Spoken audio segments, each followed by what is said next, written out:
Okay, so today we're going to start skill number 5. So flip to the next page. So this skill is going to be talking about inferencing from two-way tables. So last skill you learned how to create them. Now we're going to look at them and kind of pull some information from them.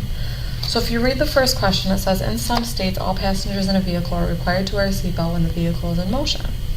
A survey of 275 vehicle passengers was conducted in a state that had a seatbelt law. The survey was trying to determine if there is an association between the passengers who know the seatbelt law and passengers that actually obey the law. And so if you look at this table here, there's question marks where it asks you to fill in the blank. So it has the stuff in there for you. The way I started over here. I knew there was a question mark, and I knew that this number and this number added to be 275. So 225 plus 275, or 50 plus 225 is 275. So I know that these are correct.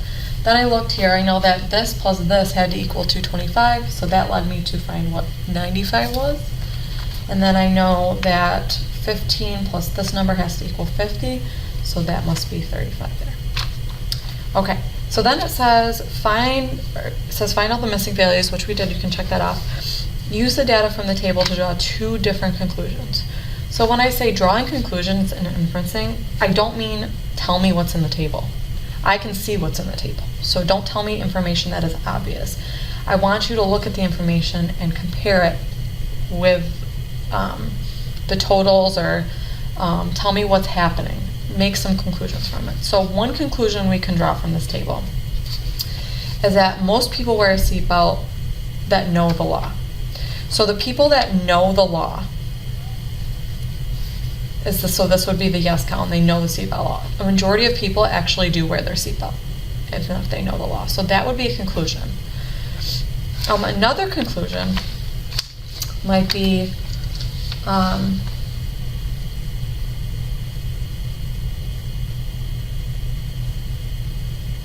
majority of people that don't know the law still wear their seatbelt. So a majority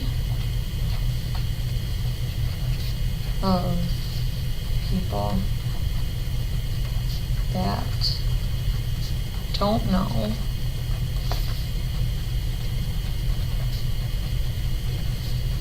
the law still wear the seatbelt. My marker's running out.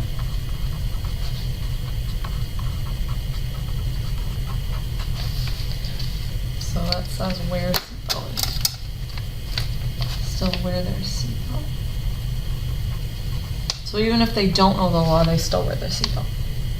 So that's two pieces of conclusions we can draw from the table. So I'm comparing the numbers on the table. I'm not telling you the numbers on the table.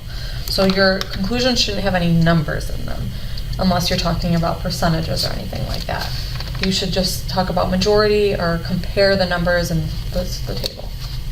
Okay. If you turn the page, we're going to look at one more example because I want to make sure that we can do this on our own. And there's one more question I want to go over. So find the missing values in the two-way table. That's the first task. And the table is about asking 60 teachers and students to state the first task they typically perform after logging onto a computer. The data is displayed in a two-way table. So the first step is to complete the table. So what I would do is find a row or column that's just missing one number, so you can total up the numbers. So if you look, this first column, so I know that this plus this must equal this. So if this is 8, this must also be 8. And I also know 7 plus whatever number this is should equal 22. So I can do 22 minus 7 to figure out that this must be 15. And then I can use this row, this row to find this. So I know 8 plus 7 plus 13 plus this must equal 30.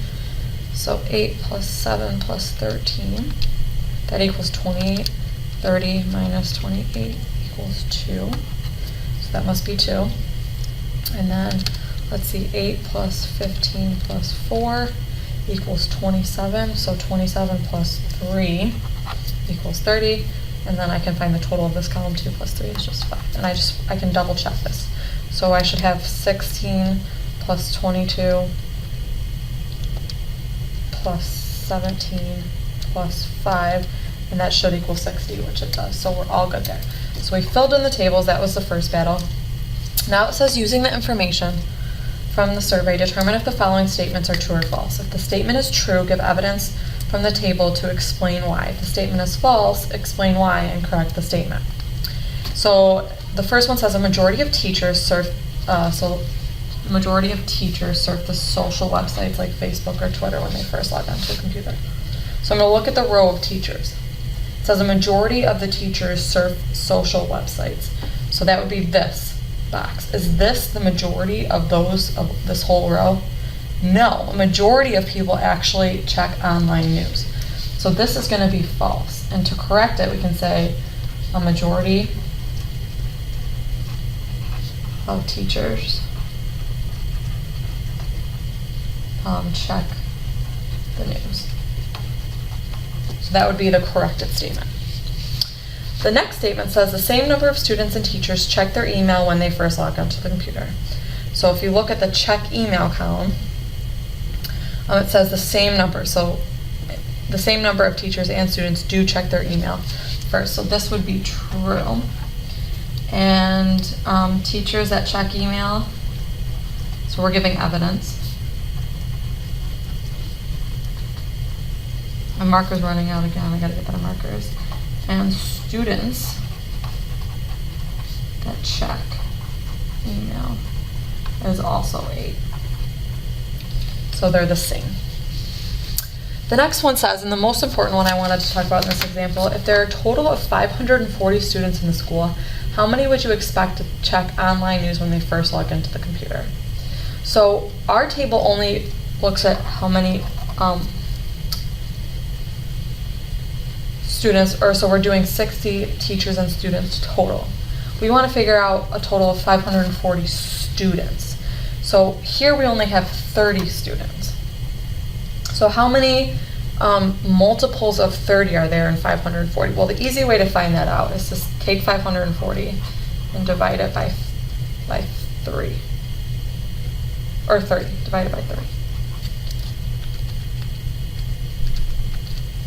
So 18. So we got to scale up this amount by 18. So how many students check online news first? So if we're checking online news, we know that if you look back up at our table, online news, 4 out of 30 students check online news.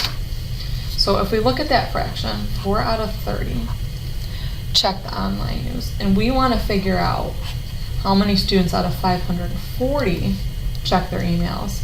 You can solve this one or two ways. You can cross multiply, which means multiply this, or you can do the scale up option. So how do I get from 13 to 540? Well, I multiplied it by 18. So what do I get from 4 to this number? I have to do the same thing. I have to multiply it by 18. So 4 times 18. So we can expect 72 students out of 540 to check online news first. So I'm using this table and I'm just scaling up the amounts of kids that they have that we're looking at. So another way you can do this, like I said, is to cross multiply. So you can take 4 times 540 and set it equal to 30x, and then solve the equation from there, and you should get the same answer of 72 students. So that is skill 5. If you're struggling or want more help, come on over to the table.